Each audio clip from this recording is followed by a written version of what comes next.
नमस्ते हिमाचल। मैं कपिल बसंता हर घर पाठशाला में आपका स्वागत करता हूं। आज हम एक ऐसे विषय पर बात करने जा रहे हैं जो कि 12th क्लास का 3rd चैप्टर है, बंधुत्व जाति व वर्ग, या फिर कई बुक्स में जो है महाभारत के संदर्भ से भी आता है। तो ये बहुत ही अच्छा विषय है। अच्छा विषय इसलिए है क्योंकि ये कहीं ना कहीं हमारी माइथोलॉजी को भी टच करता है। तो इसीलिए इस चैप्टर में हम बहुत कुछ पढ़ेंगे। परिवार के बारे में पढ़ेंगे, परिवार कितने प्रकार के होते हैं, और विवाह के प्रकार के बारे में भी पढ़ेंगे कि विवाह लगभग कितने प्रकार के होते हैं। वैसे 8 प्रकार के होते हैं, मैं इसको डिटेल में बाद में बताऊंगा। और वर्ण व्यवस्था के बारे में भी हम बात करेंगे, जाति प्रथा के बारे में, उसके गुण और अवगुण दोनों की बात करेंगे, और वर्ग और कैटेगरी के बारे में भी बात करेंगे। परंतु आज जो खास बात है वो खास बात यह है कि हम आज बात करने जा रहे हैं महाभारत की कथा के बारे में, क्योंकि इस चैप्टर में कहीं ना कहीं महाभारत को भी टच किया गया है और मैं महाभारत की बात करने जा रहा हूं। महाभारत नाम सुनते ही हमारे जहन में एक बात जरूर आती है, महाभारत मतलब बड़ा युद्ध, बड़ा घमासान। तो मैं आपको बताता चलूं कि ये 8वीं से 9वीं शताब्दी के मध्य का युद्ध था। ये युद्ध नहीं, एक काल था, एक समय था। इसको जब पहले लिखा गया था, इसको लिखने का एक मकसद जो था कुछ और था, मगर धीरे धीरे होते होते जो है ये कुछ और बन गया। एक्चुअली जब स्टार्टिंग में इसे लिखा गया था, महाभारत को लिखा गया था, तो इसको जय के नाम से जाना जाता था। इसमें 8800 श्लोक थे, फिर इसमें 24,000 श्लोक हो गए, और फिर जय संहिता से इसका नाम जो है भारत पड़ गया। और बाद में इसमें जो है 1,00,000 श्लोक हो गए। 1,00,000 श्लोक के साथ ही इस ग्रंथ का नाम जो है महाभारत हो गया, मतलब बड़ा भारत, महाभारत। और महाभारत को जो है हम अक्सर इस बात से जोड़ते हैं, महाभारत मतलब बड़ा युद्ध, महायुद्ध। जी हां, बिल्कुल महायुद्ध हुआ था, घमासान हुआ था। एक परिवार में जो है संपत्ति के असमान वितरण को लेकर एक युद्ध हुआ था, घमासान हुआ था, और इसमें जो है पूरा भारत वर्ष इन्वॉल्व हुआ था। एक ऐसा युद्ध, इतना बड़ा युद्ध कि जिसकी परिकल्पना करना भी बहुत ही मुश्किल है, और जब हम उसके बारे में सोचते हैं तो फिर रोंगटे खड़े हो जाते हैं। हर कोई चाहता है कि अर्जुन जैसा पुत्र हो, कृष्ण जैसा पुत्र हो, मगर महाभारत के विषय में सोचते ही जहन में कुछ और ख्याल आने शुरू हो जाते हैं। इसीलिए कहीं भी किसी के घर में महाभारत ना हो, ऐसी कहावतें दी जाती है। कुछ हुआ भी ऐसा ही था। मैं बात कर रहा हूं महाभारत की। जी हां, महाभारत जो लिखा गया था, आपने अक्सर सुना होगा कि महाभारत जो है वेद व्यास जी ने लिखा था।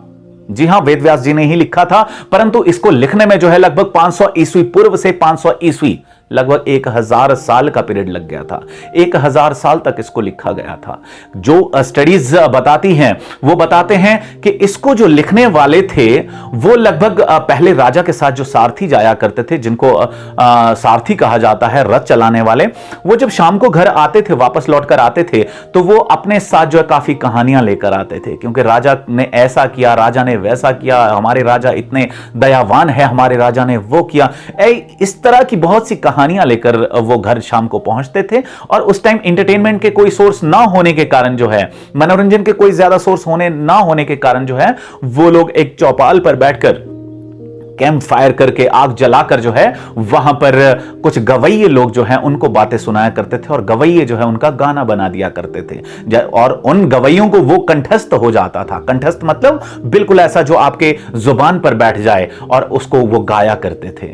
जब गाया करते थे तो गवैये ने उसको गाते गाते जो है ऐसा बना दिया कि हर कोई जो है उसको कंठस्थ करने लगा। लिखना पढ़ना हर किसी के बस की बात नहीं थी, मगर उन्होंने उसे कंठस्थ कर दिया, मतलब उन्हें याद कर दिया। क्योंकि हमने भी बचपन में सुना था कि खूब लड़ी मर्दानी वो तो झांसी वाली रानी थी, बुंदे ले हर बोलो के मुंह, हमने सुनी कहानी थी। मतलब ये हमें कंठस्थ हो गया। जैसे हमें ये कंठस्थ हो गया, वैसे ही वो गाने जो है उनको महाभारत काल में जो है उन्हें कंठस्थ हो गए थे, उनके गाने बना दिए गए। और ये गाने जो है कुछ संस्कृत के ज्ञाताओं ने जो है लिखना शुरू कर दिया।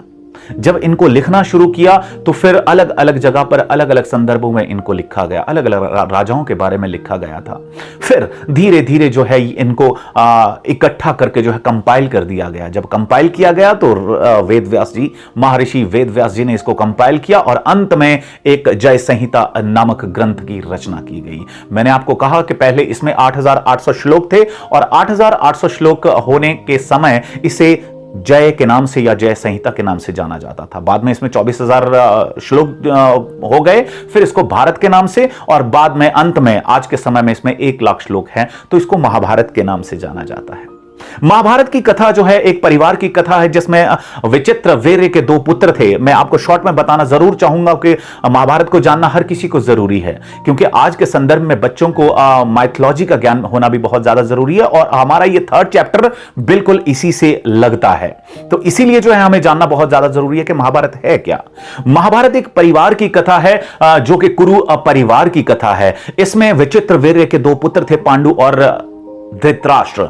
धृतराष्ट्र जो है बड़ा पुत्र था, पांडु जो है छोटा था, परंतु धृतराष्ट्र जन्म से ही अंधा था, और उसी अंधेपन के कारण जो है धृतराष्ट्र को राजगद्दी पर नहीं प्राप्त हुई, और वो जो है पांडु को राजगद्दी दे दी गई। परंतु जब युधिष्ठिर, भीम, अर्जुन ये छोटे ही थे, बाल्यकाल में ही, उसी समय उनके पिता मतलब पांडु महाराज की मृत्यु हो गई। तो इसीलिए जो है धृतराष्ट्र को राज्य देना पड़ा और वो राज सिंहासन पर बैठे।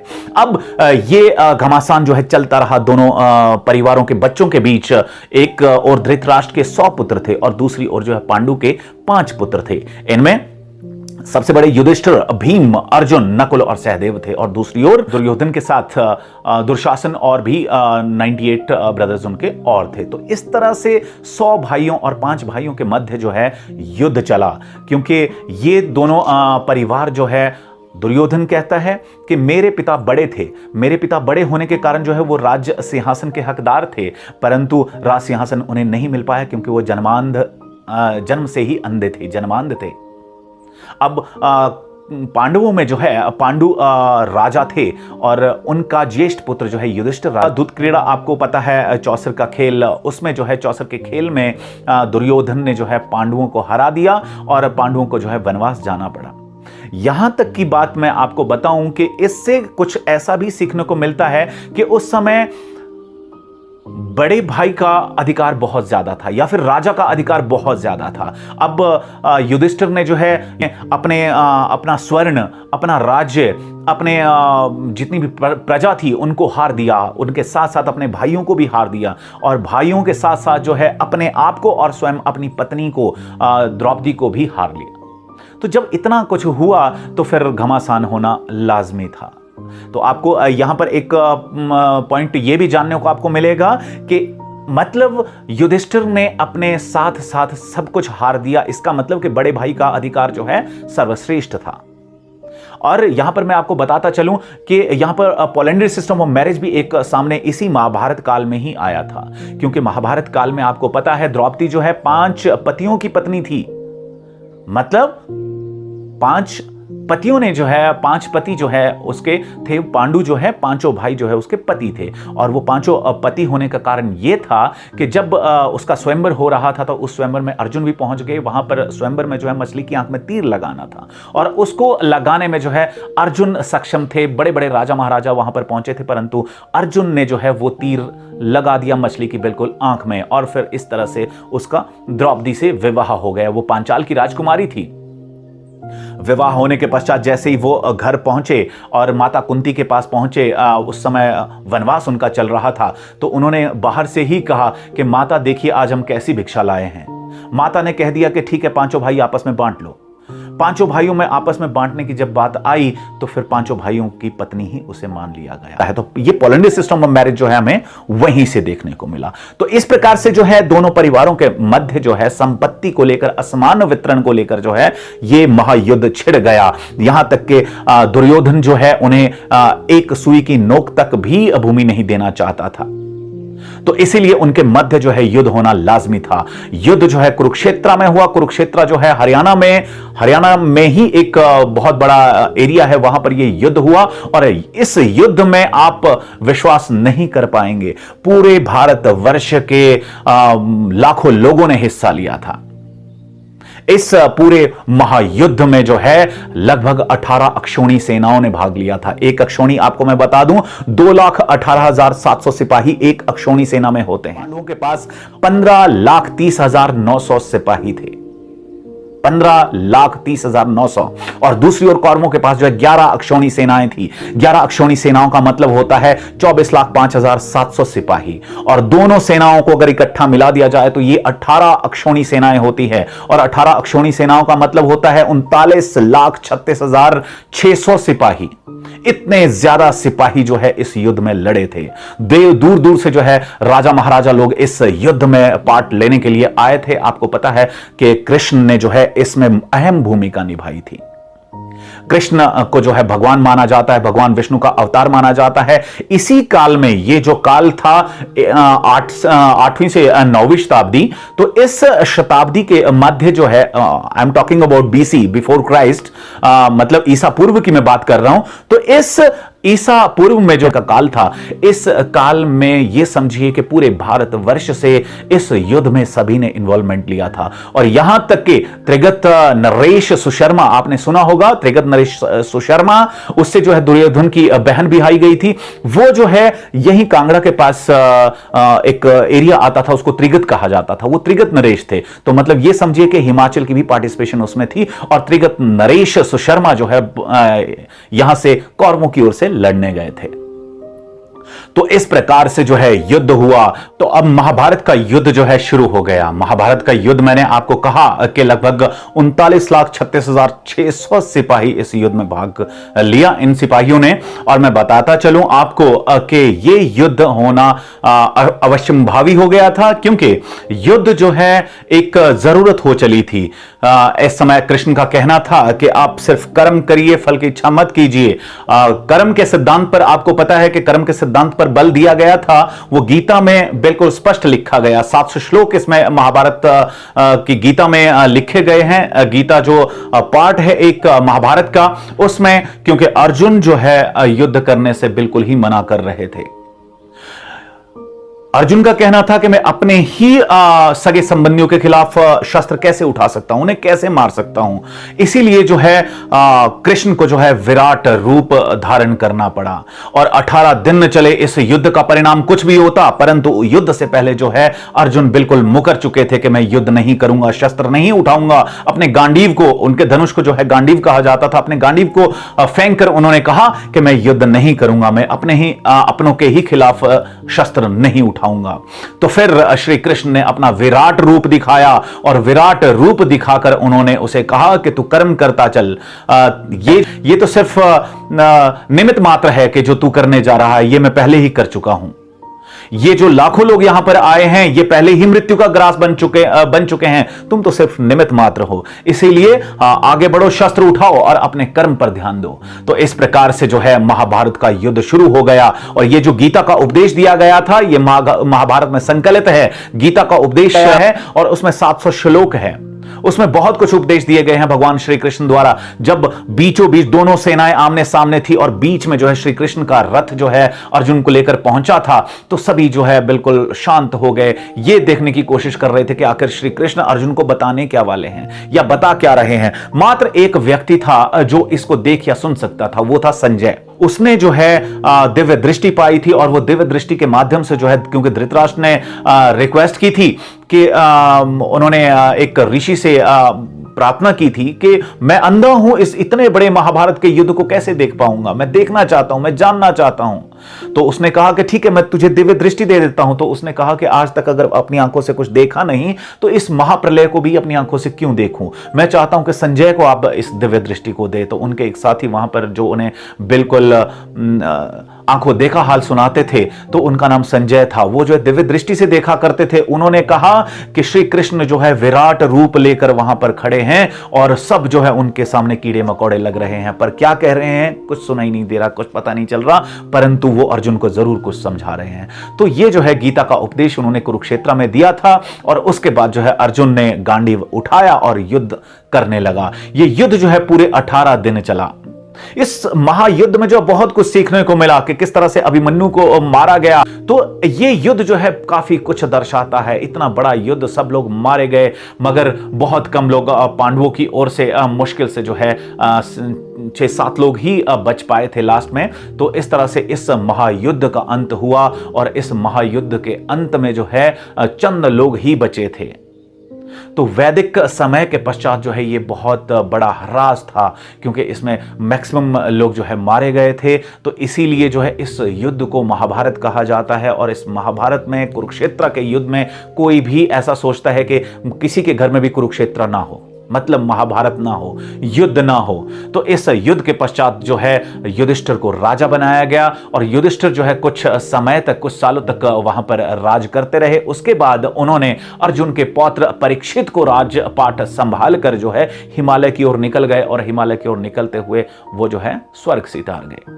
तो ये महाभारत का युद्ध था। इस महाभारत के युद्ध में हमने काफी कुछ जाना, मगर उस समय की अगर महाभारत काल की हम बात करें तो उस समय के सामाजिक जीवन के बारे में बात करें, समाज की मूल इकाई जो है परिवार ही था। परिवार में पुत्र का होना अनिवार्य माना जाता था, क्योंकि पुत्र जो है उनके वंश को आगे चलाने वाला था और उनकी मृत्यु के बाद जो है क्रियाक्रम करने वाला था, उसको वंश का पालक माना जाता था। परिवार का एक संयुक्त परिवार प्रथा, जिसको जॉइंट फैमिली सिस्टम कहा जाता है, वो प्रथा उस समय प्रचलित थी। घर का जो मुखिया होता था वही डिसीजन लिया करता था और जो एक बार उसने डिसीजन ले लिया वो सभी के लिए मान्य था। और इस समय जाति प्रथा काफी कठोर हो गई थी। जाति प्रथा इतनी कठोर हो गई थी कि कर्म के सिद्धांत पर बल दिया जाता था और वर्ग भी थे। तो इसीलिए जो है इसमें 4 जातियां थी, ब्राह्मण, क्षत्रिय, शूद्र और वैश्य। आपने देखा होगा पुरुष सूक्त में कहा गया है कि ब्रह्मा के मुख से जो है ब्राह्मण का जन्म हुआ है। यह पुरुष सूक्त में लिखा गया है कि ब्रह्मा के मुख से ब्राह्मण का जन्म हुआ है और वैसे ही जो क्षत्रियों का जो है ब्रह्मा की भुजाओं से हुआ है, वैश्य का ब्रह्मा की जांग से और शूद्र का जो है पैरों से हुआ है, ब्रह्मा की पैरों से जो है उनका जन्म हुआ है। इस प्रकार से जो है ये कास्ट सिस्टम काफी कठोर था और उनसे वैसा ही काम लिया जाता था। खासतौर पर जो शूद्र थे, शूद्र को जो है जो स्थिति इंसान के शरीर में पैरों की होती है, वही स्थिति जो है शूद्रों की थी कि वो ये जो 3 कैटेगरीज थी, ब्राह्मण, क्षत्रिय और वैश्य, इन तीनों का भार इन्हीं पर था, शूद्रों पर था। इनका काम था कि इन तीनों को खुश रखना, इनकी सेवा करना। और ब्राह्मण को बहुत पवित्र और देवतुल्य माना जाता था। इनकी जो है पूजा की जाती थी और ब्राह्मण जो है ग्रंथ पढ़ा करते थे, यज्ञ किया करते थे, पूजा आदि किया करते थे। इसीलिए इनको जो है बहुत ही पवित्र माना जाता था और कहा जाता था कि ब्रह्मा के मुख से जो है इनका जन्म हुआ है। क्षत्रिय जो है राजा हुआ करते थे, रक्षक हुआ करते थे, सेना में क्षत्रियों को ही रखा जाता था और इनका काम है राज्य की रक्षा करना होता था। इसी तरह से जो है वैश्य थे। वैश्य का काम जो है व्यापार करना, कृषि करना, व्यापार करना और भी बहुत से कुछ काम थे, ऐसे कुछ काम किया करते थे। मगर शूद्र को जो है ऐसे काम दिए जाते थे जो कि इन तीनों को खुश करने के लिए इनकी सेवा करना इनका मेन काम था और इनका जीवन जो है बहुत ही दुभर था। सच में कहें तो बहुत ही दुभर था। उस समय धर्म के बारे में बात करें तो उस समय कुछ नए देवताओं ने जन्म ले लिया था। मतलब लोगों के विचारों में, लोगों की धारणाओं में जो है नए देवताओं ने जन्म ले लिया था। प्राकृतिक देवताओं की तुलना में अब जो है विष्णु, शिव और ब्रह्मा जो है अस्तित्व में आ गए थे। ब्रह्मा को कहा जाता था कि ब्रह्मा जो है जन्म देने वाले हैं और विष्णु जो है पालन करता है और शिव को जो है संहारक कहा जाता है। तो इस प्रकार से जो है ब्रह्मा, विष्णु और महेश का कॉन्सेप्ट जो है चला और अब जो है नए देवताओं के साथ साथ अवतारवाद ने भी जन्म लिया। अब इस काल में जो ये महाभारत काल था, इस काल में जो है अवतारवाद ने जन्म लिया। इसमें कहा जाता है कि कृष्ण जो है भगवान विष्णु के अवतार थे, या फिर श्री राम को भी पहले कहा जाता था कि श्री राम भी जो है भगवान विष्णु के अवतार थे। अब यहां पर भी कहा जाता था कि कृष्ण जो है भगवान विष्णु के अवतार थे। और यज्ञ के बारे में बात करें, इस काल में यज्ञ ने अपनी अहम भूमिका निभाई थी, क्योंकि राजसु यज्ञ, अश्वमेध यज्ञ, इस तरह के कुछ यज्ञ थे। और राजसु यज्ञ जो है पांडवों ने भी और कौरवों ने भी किए थे। इसका प्रचलन काफी ज्यादा था। इसमें बलि प्रथा अब जो है थोड़ी कम होने लगी थी। गीता में भी ऐसा कहा गया था कि मनुष्य को कर्मों का फल भोगना ही पड़ता है, इसीलिए जो है इस जन्म में अच्छे कर्म किए जाएं। और अच्छे कर्म का मतलब है कि इस जीवन मरण के चक्कर से ही मुक्ति। तो इस प्रकार से हमने महाभारत को थोड़ा सा यहां पर टच करने की कोशिश की, आपको समझाने की कोशिश की। अब इस तो चलिए बात करते हैं परिवार के प्रकार की। परिवार जो है 11 प्रकार के होते हैं। एक विवाही परिवार, बहुपति विवाही परिवार, बहुपत्नी विवाही परिवार, रक्त संबंधी परिवार, पितृवंशीय परिवार, मातृवंशीय परिवार, नवस्थानीय परिवार, ग्रामीण परिवार, नगरीय परिवार, संयुक्त परिवार और एकांकी परिवार। इस प्रकार से 11 प्रकार के परिवार हुआ करते हैं। और एकाकी विवाही परिवार वो होता है जिसमें एक समय में पुरुष केवल एक ही स्त्री से विवाह कर सकता है। और बहु विवाही परिवार में, ऐसे परिवार में एक समय में एक स्त्री के अनेक पति हो सकते हैं, 2 या 2 से अधिक पति भी हो सकते हैं। बहुपति विवाही परिवार में एक पति व उनकी अनेक पत्नियां हो सकती हैं, मतलब एक पति की जो है बहुत सी पत्नियां हो सकती हैं। ऐसी मुसलमान समाज में ऐसे परिवार देखने को मिल जाते हैं। रक्त संबंधी परिवार, ऐसे परिवार में विवाह संबंध जो है रक्त संबंधियों से स्थापित किए जाते हैं, अर्थात विवाह संबंध जो है निकट संबंधियों के बीच स्थापित किए जाते हैं। पितृवंशीय परिवार, ऐसे परिवार में वंश जो है पुरुष के नाम से चलता है और इस परिवार में वंश परंपरा जो है पिता के नाम से चलती है। मातृवंशीय परिवार, इस परिवार में स्त्री या माता को घर का मुखिया माना जाता है और इन परिवारों में जो है वंश जो है स्त्रियों के नाम से चलता है। नवस्थानीय परिवार, मतलब जब स्त्री पुरुष जो है विवाह के पश्चात अपने माता पिता का घर छोड़कर नए घर में जाकर रहना प्रारंभ करते हैं तो उन्हें जो है नवस्थानीय परिवार कहा जाता है। ग्रामीण परिवार, ग्रामीण परिवार जो है कृषि व्यवसाय पर आधारित होता है। इन परिवारों का आकार बड़ा होता है और ये परिवार जो है परंपरागत आदर्शों और नियमों का पालन करते हैं। नगरीय परिवार, इनका आकार जो है छोटा और सीमित होता है। ये ज़्यादातर जो है नगर समुदाय में ही पाए जाते हैं और इन परिवारों में सदस्यों के बीच व्यक्तिवादिता की भावना पाई जाती है। संयुक्त परिवार, जिसको जॉइंट फैमिली कहा जाता है, संयुक्त परिवार में सदस्यों की संख्या अधिक होती है और इन परिवारों में एक समय में 3 या 4 पीढ़ियों के लोग इकट्ठे रहते हैं। वे एक सामान्य रसोई में जो है बना भोजन करते हैं और इन परिवारों के सदस्य जो है अपनी आय को साझा करते हैं। एकाकी परिवार, जिसको न्यूक्लियर फैमिली कहा जाता है, यह परिवार आकार में छोटे या सीमित होते हैं और इन परिवारों में जो है सदस्यों की संख्या कम होती है और इन परिवारों में पति पत्नी उनके अविवाहित बच्चे जो है साथ रहते हैं। तो नगरीय समुदायों में इस प्रकार के परिवार पाए जाते हैं।